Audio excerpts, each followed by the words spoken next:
Welcome back, car lovers and guys with locked up fathers. Did you know that in the hood people think novelty items are more important than a present father? Credit score is more rare than a 4-year college education, and there are people willing to do 25 to life because you wore a different colored hat? Cars are meant to be an expression of yourself, so how would Man, the 200-pound silverback gorilla who got indicted on 30 RICO charges and for punching a disabled baby, express himself? To answer that question, we must first see what type of car spawned in the trenches. Number 1, the Hellcat. We've all seen this one coming, and thankfully is not coming towards us. This is the final car of every trap star. This is what they've been working their entire life for. Screw buying a house for your mom. You want to spend your life savings on a car that depreciates the second you drive it off the lot. Number 2, the Nissan Altima. This is every hood shoddy's dream car. Legend has it that when they hit 3 curbs, they unlock a fuzzy pink steering wheel cover. They only play Sexy Red from a broken JBL speaker and are 4 months behind on their car payments. Number 3, the Chevrolet Caprice, also known as the Black Chevy. Now this car falls onto 2 opposite ends of a spectrum. Depending on how much work the owner moved, they can either be rusty and worth 3 to 4K or have enough gold plating to be under the Federal Reserve. Now that brings us to this, the Chrysler 300. This car is basically a Dodge Charger that's going through an identity crisis, very similar to Kanye West. They were both born in the hood but lost themselves in trying to appeal to white people. The only type of people who buy the Chrysler 300 are wannabe white rappers who are trying to impress their black friends and wannabe black rappers who are trying to impress rich white people.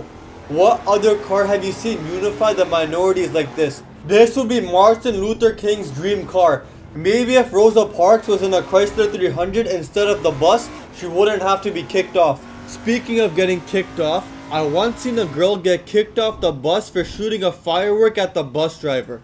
Surprisingly, she had the same skin tone as Rosa Parks. For the guys in Detroit who also have the same skin tone as Rosa Parks, this car is not suitable for a drive-by. I seen a photo where a guy in Detroit had their driveway stolen. How can you guys even steal a driveway, bro? Like, I know you love stealing, but be for real, a driveway? Imagine you come home at night, you park your car, yeah? You wake up in the morning to see your driveway is gone and your car is stuck in the gravel and is sinking like quicksand. Are you supposed to feel remorse? Bro, the robbers probably needed your driveway more than you, just let them have it. Anyways, back to the girl who caught a felony for shooting a firework. Times have evolved, man. Back when I was in high school, literally 2 years ago, if you skipped class, you were seen as a bad boy. All the girls would be like, "Oh my god, he just left class. I wonder what he could be doing instead of learning about George Washington." now you have to be letting off fireworks inside public transportation to get notoriety. I actually ended up seeing her on the train a few months after. She was now pregnant at 16 and was looking at me hoping that I would get up and give my seat to her. But I just let her stand and think about what she did. Chrysler should also think about what they did. Imagine if they put the Hellcat engine inside this car, it would probably sell more units. No one buys a Chrysler 300 if they want American luxury. They buy a Chrysler because they can't afford a Cadillac. If you're in the hood and can't afford a Cadillac, that just means you gotta sell more crap.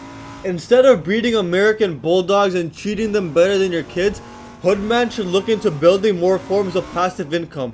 Passive income will be making you money even when you're in the trap house, planning your next burglary, or cheating on your baby moms. Well, that's all for today's video. I hope you guys enjoyed it. Make sure to like, comment, and subscribe. Stay blessed.